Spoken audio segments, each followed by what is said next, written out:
A very good evening to you. This is your Financial Week. I'm Dwayne Burbick. There are plans to list at least 3 companies dealing in ganja products on the Jamaica Stock Exchange. The revelation was made by Coordinator for International Finance at Scarce Commodity, Dr. Andre Houghton. Dashan Hendricks has more in this report. There are new ways being sought to get more people involved in buying stocks, and it appears the stock exchange is working on an innovative way to do so. It is working with Scarce Commodity, an organization dedicated primarily to exploring the economic benefits of ganja, to move in that direction. We're supposed to roll that platform out in December where you can use your phone credit to buy stocks and bonds. The Jamaica Stock Exchange confirmed it is in discussions to develop the concept, but couldn't go any further on the matter because of regulatory issues. But given that Scarce Commodity is into promoting a ganja industry, it is an obvious target for that nano stock exchange. On that stock exchange, we want to push for the listing of at least 3 marijuana firms so that Jamaican people first can get an advantage to invest in these companies. And we're moving that local nano stock market to a Caribbean nano stock market. Still, we were told that the objectives of the nano stock exchange are much broader. The nano stock market is not only for hemp.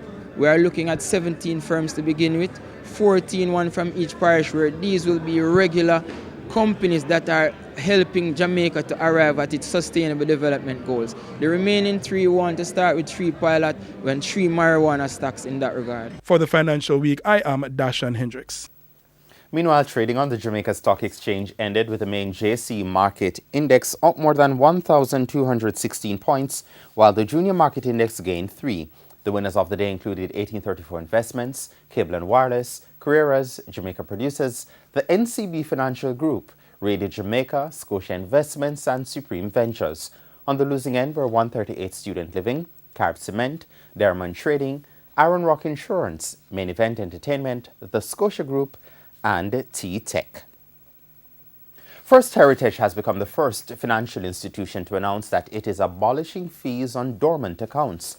The credit union's decision comes in the wake of public outcry over fees financial institutions charge, in particular dormant fees. Several financial institutions, including Scotia and NCB, only suspended fees on dormant accounts. Currency trading ended the week with the US dollar selling for $128.90. The Canadian dollar is being sold for $97.56. The pound sterling costs $165.48, while the euro is selling for $137.21. And the price of oil fell below the $50 a barrel mark today. Oil for delivery in June fell by $1.09 to settle at $49.62 a barrel. The settlement was its lowest since March 29. And that's the Financial Week. I'm Dwayne Burbick. Have a great weekend.